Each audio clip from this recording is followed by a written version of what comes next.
ഗാസയിലെ വനിതാ ഡോക്ടറുടെ 9 മക്കളെയും കൂട്ടക്കൊല ചെയ്തിരിക്കുകയാണ് സയനിസ്റ്റ് സൈന്യം ഇപ്പോൾ. ഖാൻ യൂനീസിൽ ഡോക്ടർ അല അൽ നജാറിന്റെ മക്കളെയാണ് ഇവർ പ്രധാനമായിട്ടും കൂട്ടക്കൊല ചെയ്തത്. ഈ സംഭവത്തിൽ ഇസ്രായേൽ സൈന്യത്തിനെതിരെ ശക്തമായിട്ടുള്ള പ്രതിഷേധമാണ് ഉയർന്നു വരുന്നത്. മാത്രമല്ല, നിരപരാധികളായ കുട്ടികളെ കൊല്ലുന്നത് ഇസ്രായേലി സൈനികർക്ക് ഒരു വിനോദമായി മാറിയിരിക്കുന്നുവെന്ന് ഗാസ ഉദ്യോഗസ്ഥർ തന്നെ വെളിപ്പെടുത്തുന്നുണ്ട്. ഈ സാഹചര്യത്തിനിടെ ഗാസയിൽ ഒരു കുഞ്ഞുകൂടി പട്ടിണി മൂലം മരിക്കുകയും ചെയ്തു.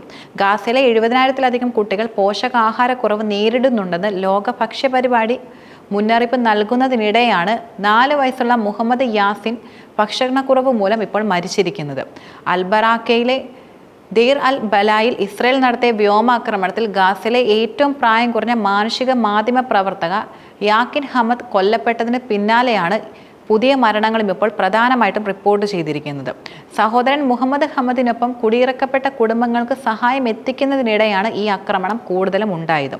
മാത്രമല്ല, ഗാസ മുനമ്പിലെ സഹായ പദ്ധതികൾക്ക് ധനസഹായം നൽകുന്ന പാലസ്തീൻ സന്നദ്ധ സംഘടനയായിട്ടുള്ള ഔനിയ കളക്റ്റീവിന്റെ പ്രവർത്തനങ്ങളിൽ അവർ സജീവ പങ്കാളിയായി ഉൾപ്പെടുകയും ചെയ്തിരുന്നു. ഗാസ ആരോഗ്യ അധികൃതരുടെ കണക്കുകൾ പ്രകാരം നോക്കുകയാണെങ്കിൽ 2023 ഒക്ടോബറിൽ ഇസ്രായേൽ നടത്തിയ ആക്രമണത്തിൽ കൊല്ലപ്പെട്ട പാലസ്തീനികളുടെ എണ്ണം 53,655 വർദ്ധിച്ചിരിക്കുകയാണ്. അതിൽ 16,500 പേരും കുട്ടികളാണ് ഉൾപ്പെടുന്നത്. ഇസ്രായേൽ സൈന്യം ഗാസയിൽ പാലസ്തീൻ യുവാക്കളെ മാനുഷികവചമായി ഉപയോഗിക്കുകയും ചെയ്യുന്നുണ്ട്. പാലസ്തീൻ യുവാക്കളും ഇസ്രായേൽ സൈനികരും ഇക്കാര്യം സ്ഥിരീകരിച്ചതായി വാർത്താ ഏജൻസികൾ റിപ്പോർട്ടും ചെയ്തിരുന്നു. മാത്രമല്ല, ആക്രമണ സാധ്യതയുള്ള സ്ഥലങ്ങളിലേക്ക് പാലസ്തീൻ യുവാക്കളെ ഇസ്രായേൽ സൈനിക യൂണിഫോം അണിയിച്ച് നിർബന്ധിച്ച് പറഞ്ഞയക്കുകയാണ് യഥാർത്ഥത്തിൽ ഇവർ ചെയ്യുന്നത്. മാത്രമല്ല, സിവിലിയന്മാരെ മനുഷ്യകവചമായി ഉപയോഗിക്കുന്നത് യഥാർത്ഥത്തിൽ അന്താരാഷ്ട്ര നിയമങ്ങൾക്ക് വിരുദ്ധവും അതുപോലെ യുദ്ധക്കുറ്റവുമാണ്. തന്നെ 3 ആഴ്ചയോളം ഇസ്രായേൽ സൈന്യം മനുഷ്യകവചമായി ഉപയോഗിച്ചെന്ന് ഒരു പാലസ്തീൻ യുവാവ് തന്നെ വെളിപ്പെടുത്തുന്നുണ്ട്. കൂടാതെ ഇസ്രായേൽ സൈനിക യൂണിഫോം അണിയിച്ച് ദേഹത്ത് ക്യാമറയും ഘടിപ്പിച്ചുകൊണ്ടാണ് അപകട സാധ്യതയുള്ള സ്ഥലങ്ങളിലേക്ക് കൂടുതലും ഇവർ അയക്കുന്നത്.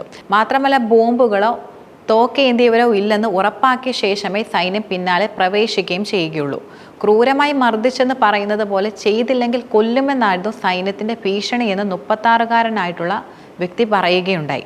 മാത്രമല്ല, എല്ലാ സൈനിക വിഭാഗങ്ങളും പാലസ്തീനികളെ പിടികൂടി മനുഷ്യകവചമായി ഉപയോഗിച്ചെന്ന് പേര് വെളിപ്പെടുത്തരുതെന്ന് നിർബന്ധനയോടെ ഒരു ഇസ്രായേൽ സൈനിക ഓഫീസർ തന്നെ വെളിപ്പെടുത്തുന്നതായിട്ടാണ് റിപ്പോർട്ടുകളെല്ലാം തന്നെ ചൂണ്ടിക്കാട്ടുന്നത്. കൂടാതെ ഗാസയിൽ മനുഷ്യകവചമായി പ്രവർത്തിക്കാൻ ഇസ്രായേൽ സൈന്യം പാലസ്തീനികളെ വളരെയധികം നിർബന്ധിക്കുന്നുണ്ടെന്ന് ഏതാനും സൈനികർ തന്നെ വെളിപ്പെടുത്തി രംഗത്ത് വന്നിരുന്നു. കൂടാതെ സ്ഫോടക വസ്തുക്കളോ അതുപോലെ ആയുധധാരികളോ ഉണ്ടോ എന്ന് പരിശോധിക്കാൻ കെട്ടിടങ്ങളിലേക്കും തുരങ്കങ്ങളിലേക്കും ഇവരെയാണ് പറഞ്ഞുവിടുന്നതും. മാത്രമല്ല, ഇവർ സുരക്ഷിതരാണെങ്കിൽ മാത്രമായിരിക്കും സൈന്യം ഇവരുടെ പിന്നാലെ പ്രവേശിക്കുന്നത്.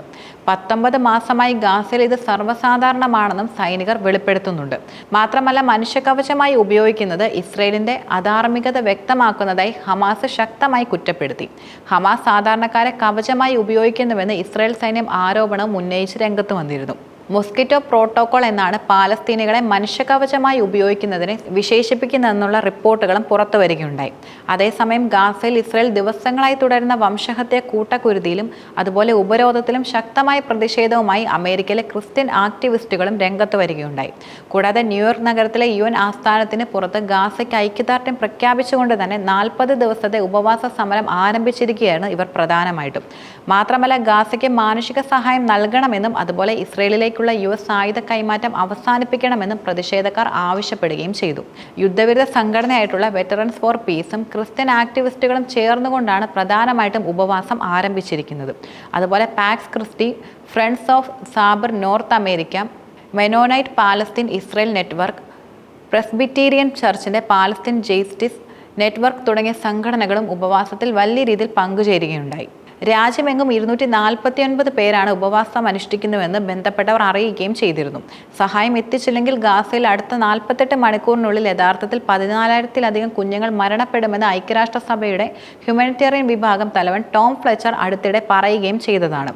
മാത്രമല്ല, ഇസ്രായേൽ ഏർപ്പെടുത്തിയ സമ്പൂർണ്ണ ഉപരോധം മൂലം 11 ആഴ്ചയായി കടുത്ത പ്രതിസന്ധിയാണ് യഥാർത്ഥത്തിൽ ഗാസ നേരിട്ടുകൊണ്ടിരിക്കുന്നത്.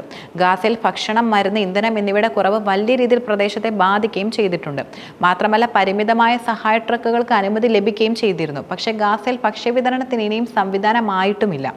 സഹായത്തിന്റെ ഒരു അംശം പോലും ലഭ്യമാകുന്നില്ല എന്നതാണ് നിലനിൽക്കുന്ന മറ്റൊരു യാഥാർത്ഥ്യം. സ്പൂൺ അളവിലെ സഹായം എന്നായിരുന്നു UN ഇതിനെ കൂടുതലും വിശേഷിപ്പിച്ചത്.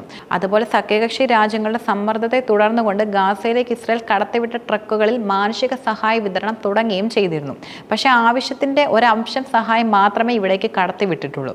കടത്തിവിട്ട സഹായം ഒരു ടീസ്പൂണോളമേ വരുമെന്ന് ഇസ്രായേൽ ഭക്ഷ്യവസ്തുക്കളുടെയും മരുന്നുകളുടെയും വിതരണം ബോധപൂർവം വൈകിക്കുന്നതായും UN secretary general Antonio Guterres വെളിപ്പെടുത്തുകയുണ്ടായി. 400 ട്രക്കുകൾക്കാണ് പ്രധാനമായിട്ടും അനുമതി നൽകിയിരുന്നത്. പക്ഷേ 115 ട്രക്കുകളിലെ സഹായ വസ്തുക്കളെ അവിടെ എത്തിയിട്ടുള്ളൂ. വടക്കൻ ഗാസയിൽ ഒരു ട്രക്ക് പോലും എത്തിയിട്ടില്ല എന്നും അദ്ദേഹം തുറന്നു പറഞ്ഞു. ഗാസ യുദ്ധത്തിന്റെ ഏറ്റവും ക്രൂരമുഖമാണ് ഇപ്പോൾ ലോകം കാണുന്നതെന്നും അദ്ദേഹം ആവർത്തിച്ചു പറഞ്ഞു. പോഷകാഹാരവും മരുന്നും ഗാസയിലെ മാതാക്കളിലേക്ക് എത്താത്തതിനാൽ നവജാത ശിശുക്കളും പിഞ്ചു കുഞ്ഞുങ്ങളും മരിച്ചു വീഴുകയാണ്. അടുത്തിടെ 29 കുട്ടികളും പ്രായമായവരും പട്ടിണി കിടന്ന് മരിച്ചതായ തരത്തിലും റിപ്പോർട്ടുകൾ പുറത്തു വന്നിരുന്നു. ഈ സാഹചര്യത്തിനിടെ പട്ടിണി കിടന്ന് നരകിക്കുന്ന ഗാസ നിവാസികളെ ബോംബിട്ട് കൊല്ലുന്നത് ഇസ്രായേൽ തുടർന്നുകൊണ്ടേയിരിക്കുകയാണ്. വടക്കൻ ഗാസയിലെ കെട്ടിടത്തിന് നേരെ നടന്ന ആക്രമണത്തിൽ 50 പാലസ്തീനികളായിരുന്നു കൊല്ലപ്പെട്ടിരുന്നത്. മാത്രമല്ല ആളുകൾക്ക് കുടിവെള്ളമോ മരുന്നുകളോ ഇല്ലാതെ ആഴ്ചകളോളം നരകിക്കുകയാണ്. മാതാപിതാക്കൾ മക്കൾക്ക് ഭക്ഷണം തേടി എങ്ങോട്ടെന്നില്ലാതെ ഓടുകയാണ്. പ്രായമായവർ മരുന്നില്ലാതെ മരിച്ചു വീഴുന്നുവെന്ന് UN പാലസ്തീൻ അഭയാർത്ഥി ഏജൻസി തലവൻ ഫിലിപ്പോ ലെസാരിനി വെളിപ്പെടുത്തുകയുണ്ടായി. ഗാസ ഏറ്റവും മോശം പ്രതിസന്ധി നേരിടുന്നതായി ചൂണ്ടിക്കാട്ടി 80 രാജ്യങ്ങളുടെ പ്രതിനിധികൾ സംയുക്ത പ്രസ്താവനയും പുറത്തിറക്കിയിരുന്നു. എത്തിയ സഹായ വസ്തുക്കൾ സമുദ്രത്തിൽ ഒരു തുള്ളിയോളമേ വരുന്നുവെന്ന് റെഡ് ക്രോസ് പ്രതിനിധി വെളിപ്പെടുത്തുകയുണ്ടായി. മാത്രമല്ല ഗാസയിലെ വംശഹത്യ ഉടൻ നിർത്തുമെന്ന് കൊളംബിയ പ്രസിഡന്റും ആവശ്യപ്പെട്ട് രംഗത്ത് വന്നിരുന്നു.